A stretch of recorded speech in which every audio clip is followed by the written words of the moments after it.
Assassin's Creed was one of the biggest hits of the 2007 holiday season. We sold more than 8 million copies of the first game. And now we're just coming out with the second one. Assassin's Creed 2 is taking place in Italy this time around. Desmond is going through the life of somebody else. It's called Ezio Auditore da Firenze. And this ancestor is now an Italian nobleman at the beginning of the game, and he'll become a master assassin throughout his adventure of Assassin's Creed 2. We got together in Paris, brainstormed a bunch of different ideas, and finally decided that we thought it would be most interesting to focus on the events leading up to the beginning of our game, to give a sense of, what family life in the Auditore household was like, and then also hint at the beginnings of the conspiracy that our hero is going to discover once the game kicks off. If you want to understand exactly some scenes in the game about, between the characters, you have to look for the movie. You have to watch it, and then you'll understand why the mother says one thing, why the father reacts that way, for example. So it gives more, and it's more content. Let's talk about the corporate side of the original challenge that was proposed by Ubisoft to start on a project very quickly. Assassin came as a very good project to start with. The game was already started. They were working on it very hard, and the idea came to do a series of episodes as a short movie, able to be connected between each other, where background might be used directly from the game as an import to start, and after that we came with the proposition to use live actor to humanize mainly the film, and to do what we're built for, mainly what we're used to is putting live actor on top of a CGI background. Since our story does focus a great deal, at least initially, on the concept of vengeance, who became apparent to us very early on, is that for this to work, the player, much like Ezio, has to grow attached to his family. And I think that's when, the idea of doing something like the films became very appealing to us, because it provided us with another way to further expand Ezio's backstory, in a different medium, in a way where we didn't have to concern ourselves as much with gameplay. We could focus entirely on character and story and universe building. I hope that the product will have some impact on the gamer when he will start and he had the chance to see the 3 episodes. And I know that through the experience to making this movie also, we will be able to give our input to the game people that are generating and telling and inventing their story. You need to realize that the gamer is having his feeling by the way that he's playing. He generates his own excitement. A film, you're kind of passive, you're there, and the film is there to generate the emotion. What was cool to have a movie being done while we were doing the game is that we could use some of the casting they did and put it in our game. So, for example, the father is basically the same guy. We just use his face and everything, and we had a recording session with him, but he's the same guy as you see in the movie. And that's pretty cool. That helped us out a lot, because sometimes it's tough to create a character from scratch, and actors, that's what they do. They create characters. And as far as being part of a game, being in the game is very thrilling, very exciting. I feel like I'm in the part of something that's on the cutting edge. Technology is always evolving, and looking at Houston back there, we know that we're backed up with something that's going to be supporting all that. You look at the costume, which is actual. The detail. You can feel it. Être acteur réel à travers un jeu, waouh, c'est comme dire, bon, ben alors parfait, lui maintenant je sais que c'est lui le salaud, lui c'est le gars qu'il faut éviter, ça ce sont les embûches. If a writer, whoever, my 12-year-old, my 19-year-old, or you start to write a story and you ask me, okay, put life into it, that's our job. It's our purpose. And we have to give it life. How do we give it life? Well, you got to find the truth of the character. Where does it begin? Well, in this case, it begins with the game. That's the script. I don't think of it as like preparing for a role for a video game. I think of it just preparing for a role in general, because it's filming and it's just like any other project, except it's going to be changed into the video game. Whatever it may be, if it's a story and we need to reenact it, it's the same principle. Je pense que quand l'humain propose une émotion, qu'il y a quelque chose qui brille dans son œil, où il y a un pli qui se fait au moment d'une réflexion, ou le mouvement du visage, la pureté de l'être humain pour exprimer une émotion, je pense que ça va apporter quelque chose de richissime au jeu. By seeing these three preludes, if you wish, these three stories that are going to impregnate the players with emotion, with attachment, with a relationship to the characters. You hit something that really resonates, and that's emotional attachment. That goes back to storytelling. Yeah. You know, if gamers playing the game, maybe non-gamers that will see this might be interested in the game. The video game aspect is not making a big difference, except for the fact that we need to sort of respect certain things that they're establishing in their world. We need to sort of keep that going.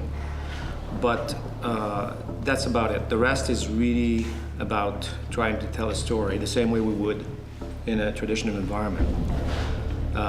What is very different is the way we're going to produce that story. Now we were starting with some of the environments that were developed for the game, so totally virtual. And the questions were, is it going to hold in the movie world? 5 to 10% to produce of real things to produce for each scene. The rest was all going to be virtual. So what are you going to do? What do you need to provide to the director or to the actors and to the NASA team so that they will have enough information that they can work? A street, for example. What do you put in the street? You know, a room, a big room with big windows. What do you build? There's a fireplace there. So you have to find a way to determine what's going to be essential for the actors, for the technicians, for the director, and for the post teams. Two teams working on different things. And that was part of the exercise for the departments, for the production designer, for the costume designer. They had to work differently than what we normally do. We have a new way to be able to project the virtual environment imported from the game that just don't exist. Well, when you think about it, it's difficult for actor to be able to give a performance in an environment that they have no idea where they're coming from, what it is, what is the size of the room, including the stunts, because they are obviously rehearsing and they don't have any limit with wall, but you need to find a way to be sure that during their action they're not passing through a virtual wall. Very often, instead of doing the traditional way of shooting, you're going to rotate the actors, change the doors, change the windows, just basically revolve the whole world and keep the crew in the same position. And it's very abstract. Like the idea we had mainly is to come with the projector, which is on top, and we are projecting the room on the floor. Like when it's time for all of the team to set up the environment and know where the wall need to be, where the table is supposed to be, where the fireplace is supposed to be, we're using this projection and we don't have anything to measure anymore. And when you do that, you are forced to render and to do some layout as architects, obviously, to project what is going to be the room. Like we can project a decent size in this, and we can orient the projector depending on the kind of shots we're dealing with. And obviously this is why the team in the background are also checking and validating that on a shot-by-shot base to be sure that we're not doing mistake during the shooting, that we're going to find when we'll start to do the integration later. This project is very demanding post-production wise. Obviously, it is a shoot which is entirely done on green screen, which means at the moment you see an actor, you know that it was on green screen, and there's no shot that exists in that movie where post-production was not involved. There will be 750 shots, mainly roughly, if you count the 3 episodes together. It means that we have 750 different environment angles to produce, and we have to do the preparation and to do all of the pipeline steps. The first thing you have to do is to do the preparation of all of these clips, and it's a tough part of the process and the pipeline because you need to get rid of all of the different green dots, tracking mark, everything on the set that was there that need to be erased to have a very, very good green environment to make the integration in the future smoother and easier. In parallel, you have a team of trackers that are using some information from the green screen to be able to extrapolate how the two cameras were moving in space. Like all of these people are taking shot-by-shot base, they analyze the picture, and they're providing some kind of camera move file saying, okay, this is how the camera was moving in space. It's because if you have the pretension and the ambition to put all of these people on a future environment as the inside of a church, and the camera is moving with a very complex move, you are expecting that the environment is going to move exactly perfectly and tracking perfectly the original shooting from the green screen. This is what the tracking people are doing. After that, they're the layout, knowing that when a camera was shooting, what was the camera angle, the height, what is the real position of the environment to make the geometry work. Like all of these steps are done in parallel. After that, the 3D people, no matter what, they have a pretty good idea, and the modeling have done on these environments. They need to finish all of the details on these environments and moving with texture. And after that, giving life texture-wise to these environments from a film point of view and to give mood to it.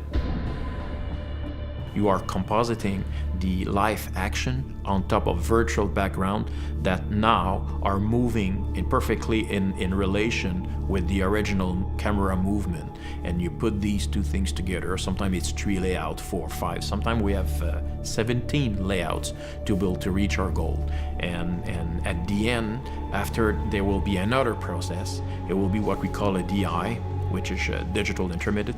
We're going to move all of the one episode entirely and start a session of color correction when we will, shot by shot, readjust and fine-tuning all of the chroma, all of the mood, all of the ambience to get to the final result. So we have more than only one setting available for us. That made the universe much bigger and much richer. And say, the entire history with a big H is now available to us to make a game or a movie or TV series or whatever we want to make, books and comics, whatever we want to do in this universe of this formidable machine that let us relive the life of an ancestor. And that's really is the core of Assassin's Creed. Ubisoft are storytellers. We are in a position that the gamer will be passive when he will take a look on our film. But we need also to participate in the storytelling. We are the potential to prepare him. And when he will see the film series, he will get a much better preparation to start his game. He's going to know mainly the character before he already start the game. He'll know things, he will know details. He will probably realize things that he already knows, but he doesn't realize he knows that yet. And I believe that it's a new way to prepare, but it's still a self-content project. We know now logistically how to approach it in a much better way. It's much clearer. Technically, even creatively, we have much more specifics now that we're going to go through next time. And this is only the very beginning. We can tell. It's only the very beginning of something that promises to be very, very big and exciting.